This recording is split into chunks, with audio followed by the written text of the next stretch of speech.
নমস্কার বন্ধুরা, আমি অঞ্জলি পাল রান্নাঘর ব্লগে শেখাচ্ছি। আজকে একটা নতুন রান্না দেখাবো। মুগের ডাল দিয়ে পাঁচমেশালি সবজি একটা দেখাবো। শুকনো মুগের ডাল করবো। আমার পাঁচমেশালি দেখাবো: কুমড়ো, পটল, আলু, বেগুন, ডাঁটা, টমেটো।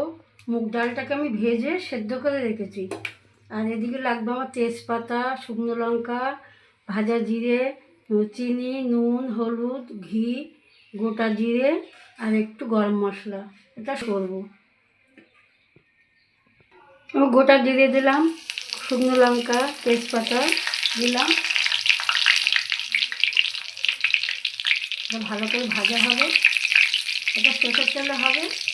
একটু তেলটা একটু বেশি দিতে হবে, একটু সব সবজিগুলো ভাজা হবে। তো পটলগুলো আমি একটু ভেজে নেবো, পটল আলু আমি ভেজে নেবো। না ভাজা হলে ভালো লাগে না। সবজিগুলো খুব ভালো করে ভাজতে হবে।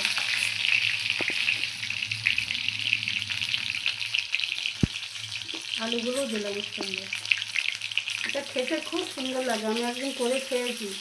আমি ভাবলাম আমার ইউটিউব বন্ধুদের একটু দেখাবো, করে খেতে পারবে। এই জন্য আমি আজকে করছি। আজকে শনিবার নিরামিষ আছে, আমি এই জন্য করে দেখাচ্ছি। এগুলো ভালো করে ভাজা হবে। সবজিগুলো মোটামুটি ভাজা হয়েছে। আমি এবার এই মশলাগুলো দেবো। নুনগুলো দেবো। নুন দিলাম, হলুদ দিলাম, চিনি দিলাম, এই যে একটু আদা কুচি দিলাম, আদা ঘষে।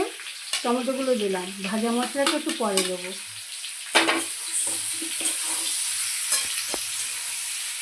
এগুলো ভালো করে একটু ভাজতে হবে। দিয়ে ভালো করে এটাকে মশকে নিতে হবে। নিয়ে তারপরে এটা খেতে খুব সুস্বাদু হয়, খেতে খুব ভালো হয়েছে।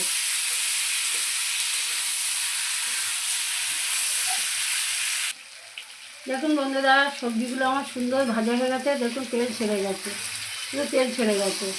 এবার আমি ডাল সেদ্ধ ডালগুলো দিয়ে দেবো। একটু গোটা কাঁচা লঙ্কা দিয়েছি, দিয়ে এটা নাড়া হবে।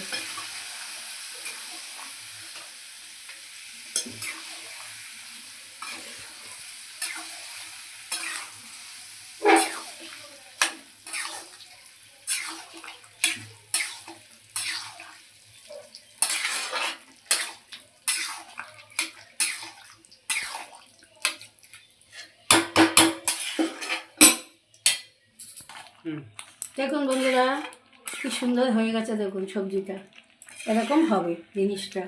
আমি একটু গরম মশলা দেবো। এই যে গরম মশলা, একটু ঘি দেবো, ঘি।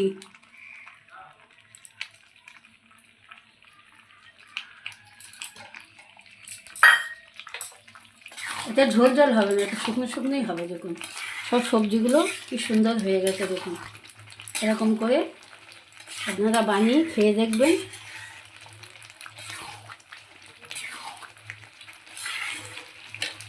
দেখুন বন্ধুরা, মুগ ডাল দিয়ে আমার পাঁচমিশালি সবজি হয়ে গেছে। আপনারা করে খাবেন এরমভাবে। আমি যেভাবে দেখিয়েছি ওইভাবে করে খাবেন। ভালো লাগলে একটু কমেন্ট করবেন। আর নতুন বন্ধু হলে আপনারা সাবস্ক্রাইব করবেন। নমস্কার।